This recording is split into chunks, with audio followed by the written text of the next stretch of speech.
Hi, everybody. I'm Manoj Mani, founder and CEO at SalesIntel, and your host here for the SalesIntel's show. This series is the Pipeline Pioneer, where our goal, our objective, our mission is to help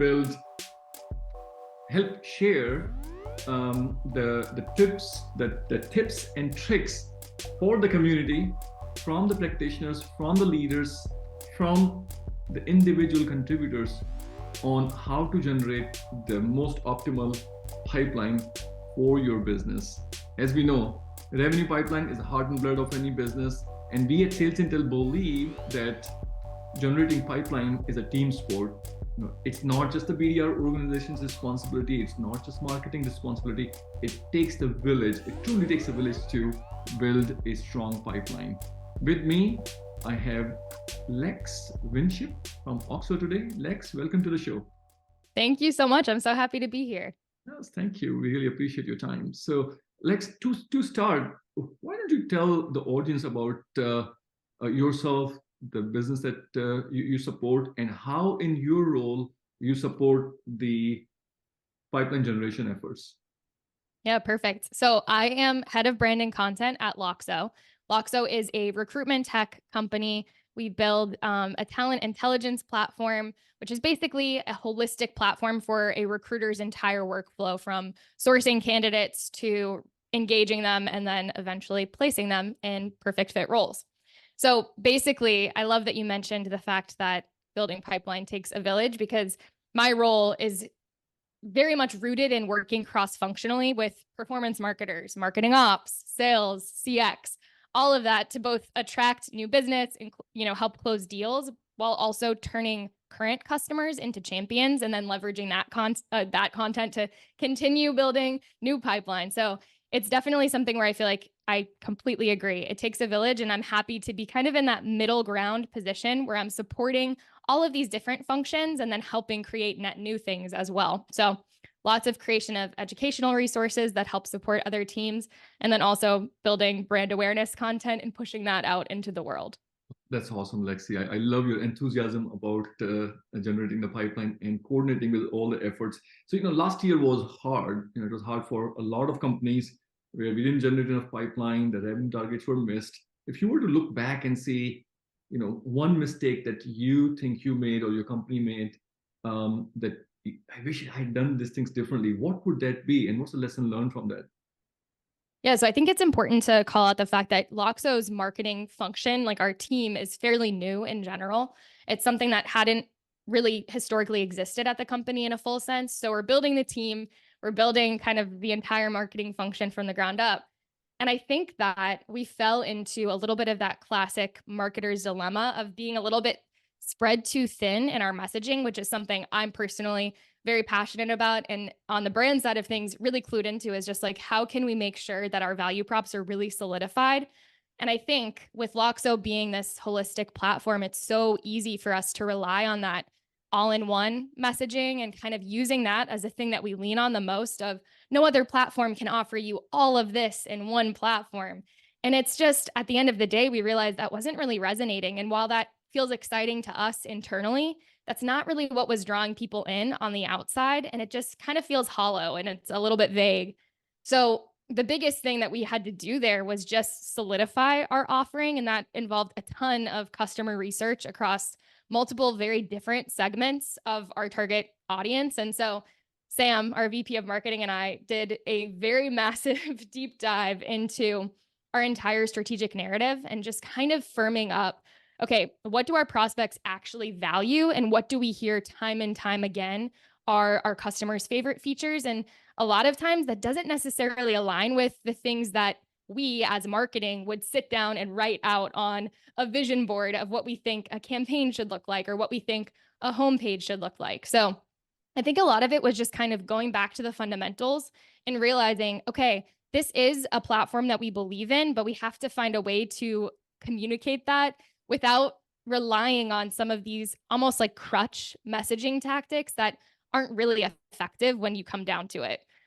So that's kind of like the challenge, I think. And doing that deep dive, it felt like not fluff work, but it definitely felt like this project that was easy to keep pushing to the side and kind of saying, okay, well, we've got these in the moment metrics that we're beholden to. Like, let's just focus on keeping moving essentially. But what I have noticed is since mapping out all of our benefits more fully and being able to tie that into an overarching brand narrative, it has helped me so much when it comes to being more agile and creating content on the daily.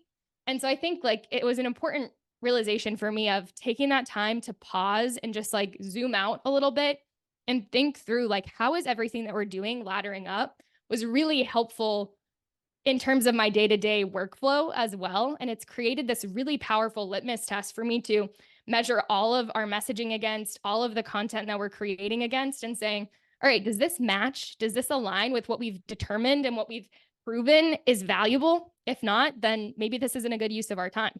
That's great. So crisper message, that was a big learning, right? Really big learning. Like just we had been spending so much time on figuring out channels and where are we putting this stuff. But really what I think we needed to focus in on is what are we saying? How are we communicating the value of our product? We believe in it, but we have to get other people to believe in it too. Makes sense. Makes sense. So, well, here we are in 2024, new years, new budgets, new initiatives. Is there a new experiment that you are excited about that you would like to share with our audience? So one thing that it's not necessarily new, it's something that we've started rolling out already, but I am really excited about. And I find myself in the classic marketer's dilemma of, okay, we've done this thing that we believe in, but we want to see results right now. And really, we know that, investments in brand are a long-term, they're a long game. And I have to remind myself of that sometimes. But one thing that we've started investing in is we spent a lot of time at the end of last year working with really fantastic video partners to create really high quality CTV ads, which had not really ever been done in our market before and is obviously something that's fairly new to B2B in general. So I'm super excited about that. The quality of the work that we produced is just fantastic. We worked with a team called Video Brothers. They were fantastic partners. We created these really fun ads. It's a great plugin for them. Yes. Yeah, no, they're fantastic. I wouldn't say it if it wasn't true. They are awesome partners. So if you're looking to do B2B video ads at any point for LinkedIn or for, CTV, they're great partners. But the quality of the work was just fantastic. And you need that level of quality and you need to be willing to invest in it in order to bring these to like a TV screen. It's very different from a lot of the other content that I was used to creating. So I think that there was that question of like, okay, this is a big swing. This is something that we're kind of taking a gamble on. And again, you want those big swings to be validated right away. And that's just not how marketing works a lot of the time. So we're starting to see some really good qualitative signals, brand awareness being built over the last month or two since we launched these. And I'm excited to see how that plays out over the next couple of months. Awesome. Awesome. Well, I would love to check back with you in a few months and see how the video ads initiative is working. Now let's switch the gears. Let's switch the gears to a working exercise. It's a small game that we play with our guests. So as we know, growth comes from different channels, right? And as marketeers, we put our investments in multiple buckets. So here you have 100 pennies, right? Each coin is worth 10 pennies, and you have different channels of growth. They all produce pipeline, right? If you were in charge of investing these 100 pennies, where will you make these investments? Okay, so keep in mind, I am a brand marketer. So my answers might be directly in conflict with what some other members of my team would say. And we might have to nickel and dime each other on these pennies and how they're spent. But I have a couple of ideas here, and hopefully I'm not cheating a little bit by how I answer this. Okay, yeah, let's go. Okay, so my first 40 pennies, I would allot to paid channels, but with a caveat that a lot of that would be organic content that we would then be pushing out as paid and boosting. So not sure if I should categorize that as, 20 for organic, 20 for paid, but I'll let you kind of figure out how you want to allocate that. So we have a lot of success with organic content that we then just boost, thought leadership ads. So kind of a fusion of organic and paid there. Yeah. So marketing, we have a broader bucket and we are fine tuning these buckets here as we talk to more and more guests. This is a paid marketing, right? Um, this is paid marketing. Okay. Brand, on the other end, has some element of content in here. So you can put more into marketing, or you can distribute the pennies in marketing as well as brand. Okay. Interesting. Let's put one of those in brand then at this All point. all right. And should I go ahead and put three in marketing then? That is as paid No, let's component? do 2 and 2. Let's do 2 in brand and 2 in marketing Love it. and Let's do a just do, perfect split there. yeah, let's Because two again, and two.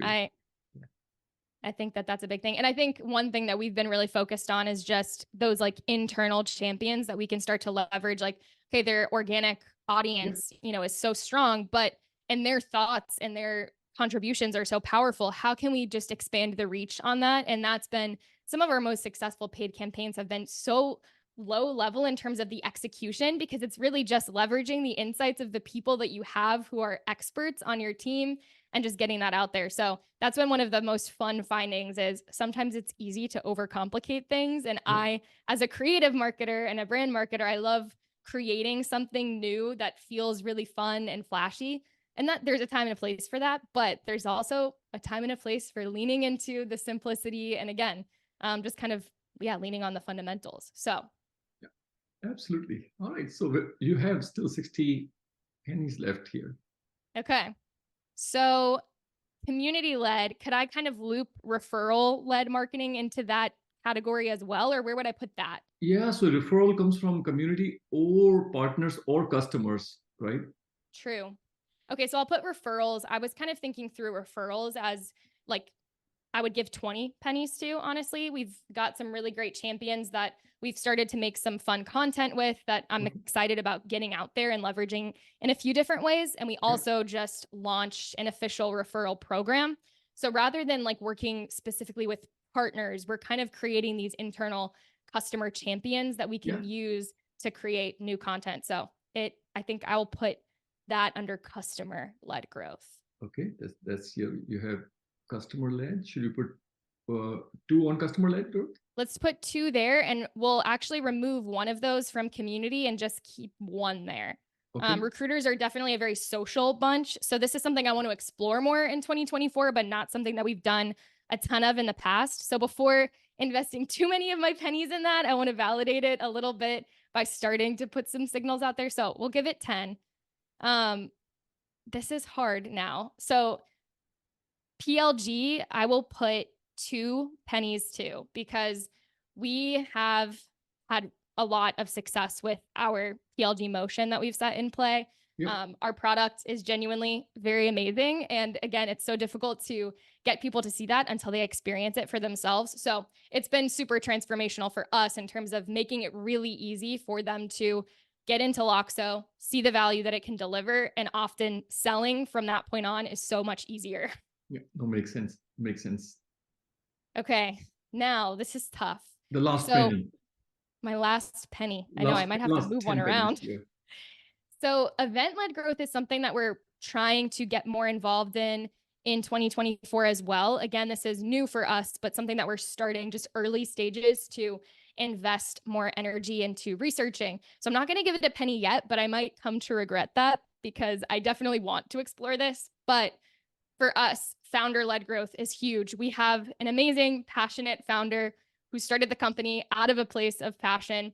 And it's so evident. And anytime we leverage his expertise, we end up realizing that it's just like, it's so the way to go. So I'm going to give my last penny to founder led growth because Matt Chambers, our founder, is such an amazing internal resource for me in terms of creating content that feels very strong and can withstand any of the challenges that we generally meet in the market.